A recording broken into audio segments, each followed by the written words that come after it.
वो कह रहे हैं सुधांशु जी इस पर असर नहीं होगा, मस्जिद मदरसों पर असर नहीं होगा। अरे सर आप नहीं होगा सर। नहीं अजीज भाई एक मिनट, फेक न्यूज़ नहीं। आप मुझे कंप्लीट नहीं करने दे रहे। अजीज भाई दो चीजें हैं ना, मस्जिद मदरसों पर कोई असर ही नहीं होगा इसका। हेलो दोस्तों, वेलकम टू संवार्ता। दोस्तों, पूरी देश में वक्फ बिल को लेके एक बहुत बड़ी बहस छिड़ी हुई है, जिसमें गोदी पत्रकार अपनी पूरी रोटियां सेक रहे हैं। जिसमें आप वीडियो में आज देखेंगे कि अजीज़ खान, जो कि समाजवादी पार्टी के एक नेता हैं, उन्होंने अमन चोपड़ा, जो कि एक गोदी पत्रकार माने जाते हैं, उनको किस तरीके से वक्फ बिल के ऊपर 1 to 1 करके उनके सवालों के जवाब दिए हैं, जिसका अमन चोपड़ा के पास कोई जवाब नहीं था, जो कि आप इस वीडियो में पूरा देखेंगे। तो दोस्तों, वीडियो बहुत ही विस्फोटक है, वीडियो अंत तक जरूर देखिए और जो चैनल पर पहली बार है चैनल को सब्सक्राइब जरूर करें। तो चलिए वीडियो को स्टार्ट करते हैं। तो चलिए शुरू करते हैं। चलो भाई, देखो अब मैं क्या करता हूँ। अजीज खान, क्या अब मैं एक काम करते हैं, क्योंकि जितने भी लोग इस वक्त डिबेट देख रहे हैं, आपको कौन से सेक्शन से प्रॉब्लम है? क्या प्रॉब्लम क्या है जो संशोधित बिल, क्या प्रॉब्लम है? किन किन बिंदुओं से दिक्कत है, किन किन बिंदुओं पर कष्ट है जो समाजवादी पार्टी विरोध करने जा रही है? बिंदुओं की बात करें अगर, वो तो शायद बेहतर होगा। विष्णु जी भी जवाब दे पाएंगे, सुधांशु जी भी जवाब दे पाएंगे। जी अजीज भाई। देखिए अमन भाई, कई इंपॉर्टेंट इश्यूज हैं और मैं देख रहा हूं कि इस पर लगातार बहुत दिनों से चर्चा चल रहा है। सच्चाई ये है कि बीजेपी भी स्पष्ट नहीं कर पाई इस बात को कि वो क्या चाहती है, उसका मनसा क्या है। देखिए, एक तरफ तो वो कह रही साहब संशोधन करेंगे और मुस्लिमों के बेहतरी के लिए काम करने जा रहे हैं। दूसरी तरफ इसका पूरा दारोमदार है, इसको पूरा इस पर कब्जा जो है वो चाहती है कि सरकार का दखल बड़े स्तर पर हो जाए। अच्छा, पहली बात कैसे चाहती है? वो चाहती है कि जो जिलाधिकारी है वो जिलाधिकारी के अंडर में चीजें आ जाएं। अब मैं जानना ये चाह रहा हूं कि जो भी सरकारें चलेंगी और जो भी जिलाधिकारी होगा, जिस भी जिले में, उसका आधिपत्य जो होगा, यानी उस सरकार का जो दबाव है वो जिलाधिकारी के ऊपर होगा। अब अगर जिलाधिकारी के ऊपर दबाव होगा, वो जो भी फैसला करेगा जिस भी प्रकार से, तो मुझे लग रहा है कि वो फैसला सरकार के पक्ष में करेगा। बात तो सही है। कोई भी उसके खिलाफ में नहीं जाएगा। वो जायज नाजायज कुछ भी हो सकता, पहली बात। दूसरी बात इसमें यह कि गैर मुस्लिमों को इसमें शामिल करने की बात, मैं जानना चाह रहा हूं कि जमीनें मुसलमानों की, मुस्लिम संपत्ति है और मुसलमानों ने अपनी जमीनों को वक्फ किया। मैं जानना चाह रहा हूं कि अगर इसमें बेहतर तरीके से फैसला कर पाएगा मुसलमान, दो चीजें आपने बोली, उनकी संपत्ति है, अननेसेसरी उसको शामिल होने की बात नहीं है। दूसरी बात, इसमें कहा जा रहा था महिलाओं का दखल, महिलाएं पहले से शामिल हैं, पहले से तमाम जगहों पे महिलाएं इसमें पहले से, इस पूरे प्रोजेक्ट में जहां जहां इस तरीके से आयोग बने वहां पर महिलाएं शामिल हैं पहले से। ठीक है, मकसद सिर्फ ये है कि ये एक नैरेटिव सेट करके जो मजार है, दरगाह है, कब्रिस्तान है, मस्जिदें हैं, उन लैंड को डिस्प्यूटेड बना करके सरकार चाहती है, कहीं ना कहीं इसकी नीयत खराब है कि वो उसको कहीं ना कहीं हथियाना चाहती है। क्या बात है सर, क्या बात है सर, क्या बात, ये बात है। अगर इस तरह से पूछे अजीज खान, इसको मैं आपसे और सरल तरीके से पूछता हूं, आप बदलाव जो हो रहे हैं उससे सहमत नहीं है? जो मौजूदा व्यवस्था है वक्फ की, क्या वो संविधान सम्मत है? ईमानदारी से बताइएगा, क्या वो सही है? मतलब उसमें जो सेक्शन 4 है कि किसी भी संपत्ति पर वक्फ जो है दावा ठोक सकता है, सेक्शन 5, 50 ट्रिब्यूनल में जाना होगा, जो मौजूदा व्यवस्था है कि ताजमहल भी हमारा, संसद भी हमारा, ये भी हमारा, वो भी, जो मौजूदा व्यवस्था है, सुप्रीम कोर्ट की जमीन हमारी, क्या वो संविधान सम्मत है अजीज खान? वो अच्छी व्यवस्था है? वो सही है? तो रुको जरा, सब्र करो, बोला धक्का बुक्की नहीं करने का, आराम से लेने का। हाँ, देखिए अमन भाई, सुधांशु भाई ने 2-3 बड़ी इंपॉर्टेंट बातें रखी, पहले उसका जवाब, फिर मैं मुद्दे पे आता हूं। देखिए, सबसे पहली बात होता है वक्फ बाय यूजर। ये सबसे बड़ा जो डिस्प्यूट पैदा होगा वो वक्फ बाय यूजर में। मैं आपसे जानना चाह रहा हूं, 100 साल, 200 साल, 300 और 500, 1000 साल में तमाम मुस्लिम लोगों ने अपनी संपत्ति को दान दे दिया, वक्फ कर दिया ईश्वर के नाम। उनकी अपनी प्रॉपर्टी थी, उन्होंने दान दे दिया। वो हो सकता है 100 रुपए के स्टाम्प पे लिखा हो, या हो सकता है ऐसे दे दिया हो। अब सवाल इस बात का, जो मस्जिद बन गई, मदरसे बन गए, खानकाह बन गए, जो भी कुछ बन गया, वो उसका इस्तेमाल में आ गया, किसी ने अपनी प्रॉपर्टी दे दी, है प्रॉपर्टी उसी की। वो कह रहे हैं सुधांशु जी, उस पर असर नहीं होगा, मस्जिद मदरसों पर असर नहीं होगा। ये चुप है।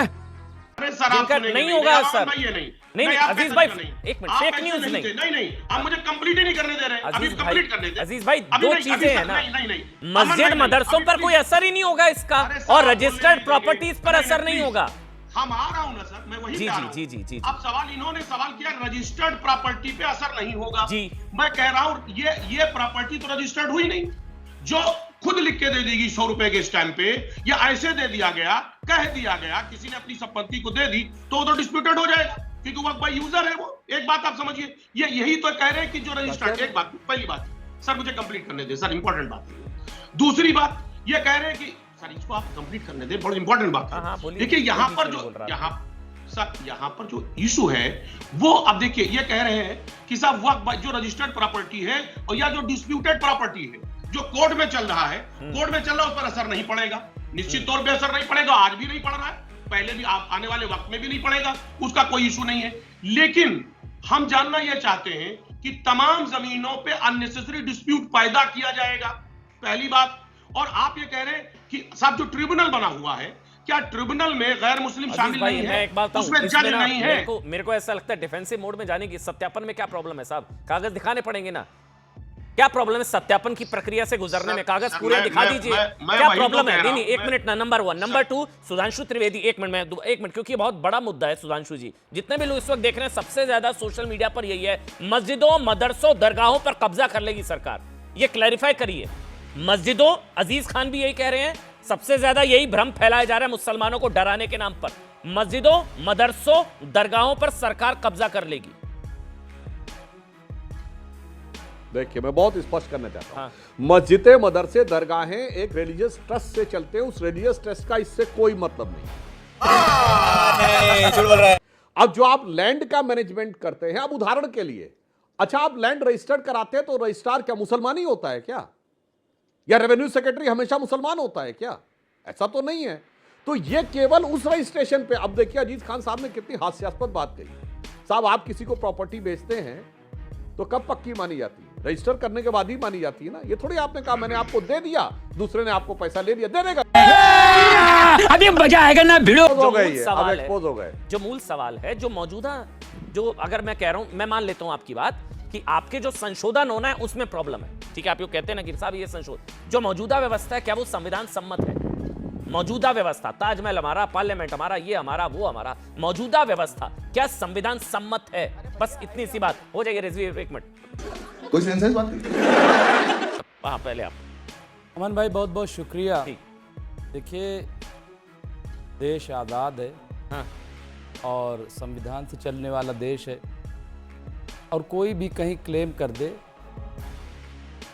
कर सकता है, लेकिन के लिए अदालतें, कानून है, और वहाँ पे बैठे हमारे मोहतरम जजेस हैं, चीज़ों को देखते हैं। ऐसा नहीं होता है कि कह देने से, मैं कह दूं अभी यहाँ बैठे बैठे कि साहब ये स्टूडियो हमारा है, तो आप जो है उस पर बहस छेड़ दोगे कल से कि साहब नहीं नहीं, अरे वो ये मुझे न्यूज़ साबित 18 करना का। पड़ेगा कि ये आपका नहीं है, burden of proof भी मेरे पर होगा फिर। इसलिए ये अफवाह फैला रहे हैं। नहीं, आप अफवाह लोग। नहीं है, burden of नंबर- proof, एक एक मिनट नहीं है। एक मिनट आप बताइए, मैं गलत कह रहा हूँ? मैं एक अगर चीज़ आपने का कह जवाब दिया दे ना रहा हूं। कल को ये सुधांशु हमारा जी ने है, आज बहुत अच्छी अगर बातें मैं, कही एक मिनट हैं। ऋषि भाई, एक मिनट, आप जानते हैं इस चीज को, अगर वक्फ ने दावा कर दिया कि ये हमारा है तो बर्डन ऑफ प्रूफ मेरे पर होगा कि नहीं ये आपका नहीं है। बर्डन ऑफ प्रूफ आप पर नहीं होगा मौजूदा के हिसाब से कि नहीं ये मेरा, मैं साबित करता हूं, नहीं, other party will have to prove. ये आप जानते हैं बर्डन ऑफ प्रूफ। देखिए आज जो है, अभी हमारे वकील क्या साहब मैंने गलत बैठे कहा? हैं, एक मिनट, अभी वकील साहब बैठे हैं, उन्होंने तो न जाने कितने मस्जिदों पे क्लेम कर दिया है कि साहब ये मंदिर थे पहले। आगे स्वाद। हाँ, वहाँ कौन सा कानून है आप बताइए? मन कौन सा कानून है, किसके तहत कर दिया? आप कह रहे हैं ना कि वक्फ बोर्ड की वजह से ऐसा हो रहा है, और हमारे जो यहाँ पे विष्णु जी बैठे हैं, आप बताइए, इन्होंने जो क्लेम कर रखा है कि 53,000 मंदिर, वो मस्जिदें जो हैं उसके नीचे मंदिर है, ये कौन सा क्लेम? 40 और मुकदमे 13 बढ़ा दिए, आपके पास अंदर की ठीक है, जानकारी है, नहीं, 40,000 का आप नहीं था कह रहे हैं कि और ज्यादा नहीं, अभी तो शुरुआत ही और करेंगे, लेकिन ये किस कानून के तहत कर रहे हैं? कोर्ट में होगा ना नंबर एक साबित, मिनट, कोर्ट में साबित दूसरी होगा ना चीज, वो, अमन इसमें जी, गलत क्या है? अमन दावा जी, कर दिया तो गलत क्या है? कोर्ट में सुधांशु साबित जी होगा के ना। साथ तू समझा? हाँ। नहीं तू समझा नहीं। बैठा हूं, जरा से मुझे पॉइंट टू पॉइंट बात कर लेने दीजिए। ऐसा लगे कि हाँ भाई सुधांशु जी बहुत पढ़े लिखे आदमी है, लखनऊ से ताल्लुक है उनका, जबान जानते हैं और अच्छा बोलते हैं। देखिए मैं सबसे पहले चीज़ ये, गुर्बत दूर करना मुसलमानों की। 80 करोड़ लोग 5 किलो अनाज से टिके हुए हैं कई साल से, आप उनकी गुर्बत क्यों नहीं दूर कर पा रहे हैं? इसका जवाब दीजिए। और आ जाइए, आप कह रहे हैं कि साहब मैं मुसलमानों का, तो आप बताइए अगर आप वंस ए वक्फ ऑलवेज वक्फ इसको ख़त्म करके आप कौन सा मुसलमानों को भला करने जा रहे हैं, इससे क्या भला हो जाएगा। और आ जाइए, आप कह रहे हैं कि वक्फ बाय यूज़र का जो क्लॉज है उसको आप ख़त्म करके क्या मुसलमानों को भला कर देंगे, इससे क्या मुसलमानों को फ़ायदा हो जाएगा, क्या ये ख़त्म करके। और आ जाइए, वक्फ वाला औलाद अभी आप पूछ रहे थे, मैं सेक्शन मेरे पास 27 पॉइंट हैं, और मैं विस सेक्शन जो है बता दूं जी। और आ जाइए, आपने वक्फ वाला औलाद, वो आप कह रहे हैं कि हम इसको खत्म कर देंगे। सेक्शन है आपके पास? नहीं, मैं सब पॉइंट बता रहा हूं। एक मिनट, मेरे पास सेक्शन 32 है जो रिमूव किया गया है, वो भी मैं बताऊंगा। एक चीज को ना, एक मिनट चीज समझ लीजिए। अगर आप बता देते तो मैं पूरी फाइल लेकर, बात वो नहीं है, मेरी बात तो समझ लीजिए। एक मिनट अमन जी, मुमताज भाई मेरी बात तो सुन लीजिए एक बार। आप जानते हैं संशोधित बिल का ड्राफ्ट अभी पब्लिक नहीं है। ये जो आप दिखा रहे हैं, ये जो अगस्त में पेश हुआ वो है। नहीं तो हिमायत जो लोग कर रहे हैं, एक मिनट, जो लोग हिमायत कर रहे हैं वो क्या है। तो और अभी एक मिनट, अभी सुधांशु जी ने फिर आप बताइए कहां है ड्राफ्ट? सुधांशु जी ने अभी ड्राफ्ट कहां है फिर? नहीं, सुधांशु जी ने जो बात कही क्यों कही, आप ड्राफ्ट कहां है ड्राफ्ट? सुधांशु जी ने जो बयान दिया, अभी जो सफाई पेश की, जो विरोध आप लोग कर रहे हैं ना, बिल का विरोध आप लोग कर रहे हैं ना, क्यों कर रहे हैं? इसलिए कर रहे हैं क्योंकि वाकई हमें ऐसा लग रहा है, और विरोध कर, वो तो देने दीजिए, फिर तो कर दे। सरकार एक प्रेस कॉन्फ्रेंस करे और प्रेस कॉन्फ्रेंस करके वो तो बिल आ रहा है, पानी का पानी कर दे, तो बस ठीक है। तो आ रहा है तो हमें प्रोटेस्ट करने दीजिए। नाइस। प्रोटेस्ट करना कोई गैर संवैधानिक तो है नहीं। और खुद अमित शाह जी ने काली पट्टी बांधी आपने? मैंने तो पूरा कोट पहना। वो तो आप रोज ही काला पहनते हैं, क्या बात है? काली पट्टी बांध करानी क्या बात हुई? आज ईद थी, आज चलिए, काली पट्टी कहाँ है आपकी? एक मिनट, लेकिन आपकी काली पट्टी कहाँ है? मैं रंगरेज की भी नहीं है, आपकी भी नहीं है, किसी ने नहीं। मेरे पास लाल पट्टी है। तो काली, अरे काली वाली बांधनी थी ना। आज तो विरोध आया हूँ क्योंकि ये भी प्रोटेस्ट का एक जरिया है। अच्छा, ऐसा नहीं, एक मिनट, हाँ प्लीज प्लीज, देखिए, मैं आपने अभी सुधांशु जी जो कह रहे हैं, मैं जानना चाहता हूं, आप बताइए। सीए के बारे में आपने कहा, यूसीसी के बारे में कहा, आपने बनाया क्यों सीए? कितने लोगों को आपने नागरिकता दे दी? और जितनी दी है इतनी तो रूटीन में था, क्यों? एक मिनट, नहीं सवाल है, आप यूसीसी कह रहे हैं, यूसीसी कोई स्टेट इशू है क्या? आप यूसीसी के मसौदा क्यों नहीं लाते? क्यों आप स्टेट घूम रहे हैं, राजनीति कर रहे हैं? ये तमाम ऐसे सवाल हैं जिसका आप जवाब, क्योंकि बीजेपी खुद कंफ्यूज है। एक तरफ कह रही मुसलमानों को भला करेंगे और दूसरी तरफ कह रही है कि वक्फ बोर्ड काबिज है, इसको हमें लेना है इनसे। और अभी तो रुको, क्लाइमैक्स अभी बाकी है। कि अगर कोई अपनी प्रॉपर्टी, पैतृक संपत्ति को देना चाहता है तो उसे स्पष्ट करना पड़ेगा कि उसने अपने बच्चों के लिए उसको अलग किया है या नहीं, उनकी सहमति। जैसे लड़की की प्रॉपर्टी में हिस्सा, उसको अलग कर दीजिए, फिर जिसको देना वो दे दीजिए।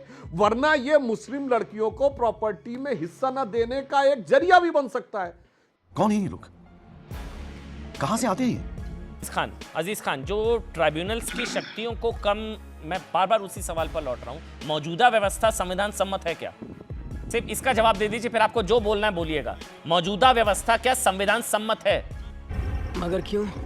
मैं सर इसी पे बोलूंगा, सिर्फ इसी पे बोलूंगा। हाँ प्लीज। और मैं इसी पे इसलिए बोलूंगा कि झूठ हो बोले तो सच्चाई नजर आती है, उसके जुल्मों में भी मसीहाई नजर आती है। देखिए, सुधांशु भाई पढ़े लिखे आदमी है, ये कह रहे हैं कि साहब ट्रिब्यूनल में जाने के बाद उसने जो फैसला कर दिया वो आखिरी फैसला होगा।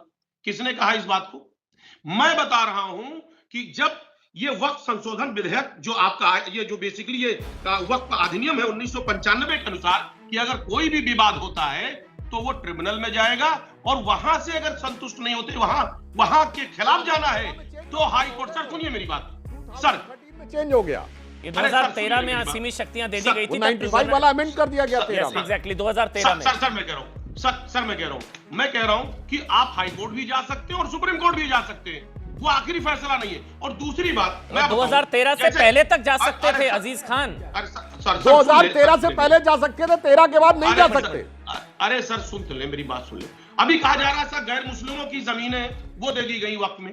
साहब ये भ्रम पैदा किया जा रहा है, कोई गैर मुस्लिम की जमीन इस तरीके की नहीं है, ये भ्रम पैदा किया जा रहा है और इस तरीके का नैरेटिव सेट किया जा रहा है। सच्चाई ये है कि मुस्लिम कम्युनिटी ने जो अपनी जमीनों को दान दिया, सिर्फ उस पर चर्चा किया जा रहा है, और कोई भी शख्स किसी पे क्लेम कर दे। अजीज भाई, ताजमहल,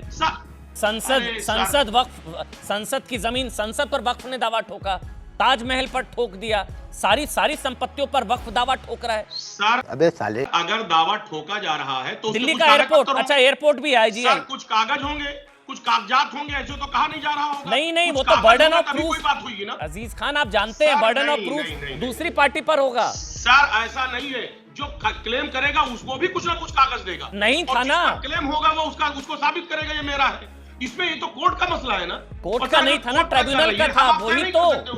कोर्ट ये जो नहीं है ना।